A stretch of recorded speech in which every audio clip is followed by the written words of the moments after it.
जैसे ही आप class 9th का मैथमेटिक्स का बुक ओपन करेंगे और फर्स्ट चैप्टर की तरफ पहुंचेंगे तो वहां पर आपको सबसे पहले एक श्लोक मिलेगा। वो श्लोक में लिखा हुआ है, यथा शिखा मयूराणाम नागानाम मणियो तथा त्वददे वेदांग शास्त्राणाम गणितम मूर्धनि स्थितम। इसका मतलब यह है कि जैसे मयूर में उसका जो शिखा होता है, उसके सिर के ऊपर एक चोटी होती है, वो सबसे श्रेष्ठ है, ओके, सबसे ऊंचा स्थान होता है। और नागों में मतलब कि जो सर्प होते हैं उनके ऊपर जो मणि लगी होती है वो सर्प पे सबसे श्रेष्ठ होती है। ऐसे ही सारे वेदों में गणित शास्त्र, जितने भी वेद है, जितने भी शास्त्र है, उसमें गणित शास्त्र जो है वो सबसे ऊंचे स्थान पर रखा गया है, सर्वे सबसे श्रेष्ठ है।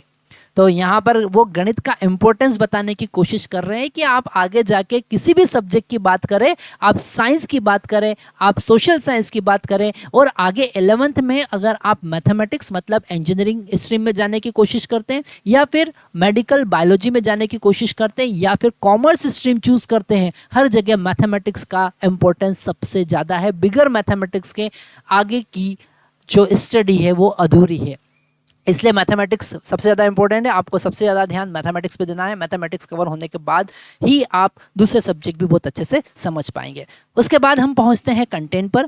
तो यहाँ पर जो सिलेबस है उस सिलेबस को उन्होंने रेक्टिफाई कर दिया है, चेंज कर दिया। सबसे पहला चैप्टर हमारे पास में आता है orienting yourself the use of coordinate, मतलब कोऑर्डिनेट ज्योमेट्री के बारे में वो बता रहे हैं। कोऑर्डिनेट ज्योमेट्री का कैसे इनोवेशन हुआ, कैसे कोऑर्डिनेट ज्योमेट्री का यूज हम करना स्टार्ट किए, और किन किन लोगों ने कोऑर्डिनेट ज्योमेट्री को समझाने के लिए अपना योगदान दिया, वो सारी चीज़ें हम इसमें देखने वाले हैं। और कोऑर्डिनेट ज्योमेट्री में जो रूल्स हैं, जैसे कि हमको डिवीजन फार्मूला है या फिर मिड पॉइंट फाइंड करना है, और उसकी हेल्प से हम कैसे डिस्टेंस वगैरह फाइंड कर सकते हैं, वो सब हम देखने वाले हैं। चैप्टर नंबर 2 की अगर हम बात करें तो हमारे पास में है इंट्रोडक्शन टू लीनियर पॉलिनोमियल। यहाँ पर हम पॉलिनोमियल की बात करेंगे, उसके ऑर्डर की बात करेंगे। थर्ड चैप्टर हमारे पास में है the world of numbers, real number, whole number, positive number, negative number, natural number, सारे टाइप के नंबर की हम बात करेंगे, कैसे एलसीएम एचसीएफ हम फाइंड करेंगे, वो सारी बातें हम यहाँ पर करने वाले हैं।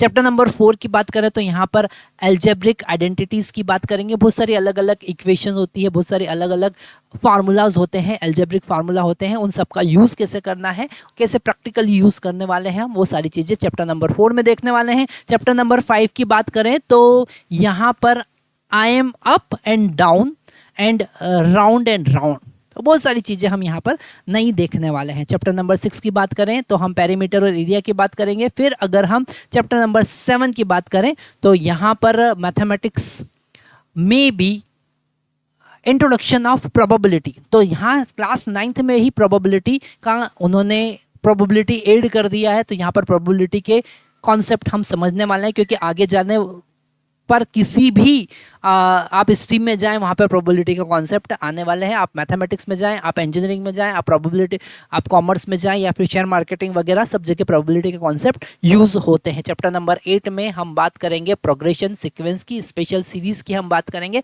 ऐसे हमारा एनसीईआरटी का पार्ट 1 कंप्लीट होता है। सबसे लास्ट में उन्होंने ग्राफ पेपर दे रखे हैं और ग्राफ के बारे में हमको बताया है। तो ये हमारा सिलेबस है। नेक्स्ट वीडियो में आपके सामने हम लाने वाले हैं चैप्टर नंबर 1, और चैप्टर नंबर 1 हमारे पास में होगा orienting yourself the use of coordinates. तो नेक्स्ट वीडियो आपको जरूर देखना है, और यहाँ पर हम एनसीईआरटी का एक एक पॉइंट डिस्कस करने वाले हैं, एक एक पॉइंट, क्योंकि यहाँ पर जब तक आप एनसीईआरटी नहीं पढ़ेंगे एक्सरसाइज सॉल्व नहीं कर पाएंगे, क्योंकि जो कंटेंट दे रखा है, जो उसमें थ्योरी दे रखी है, जो उसमें स्टोरी दे रखी है, उसके बेसिस पर ही एक्सरसाइज है। तो अगर आप डायरेक्ट एक्सरसाइज सॉल्व करना चाहें तो it is not possible. First you have to read the NCERT. So 1 by 1 हम सारे कॉन्सेप्ट देखने वाले हैं, तो एक भी वीडियो आपको मिस नहीं करना है।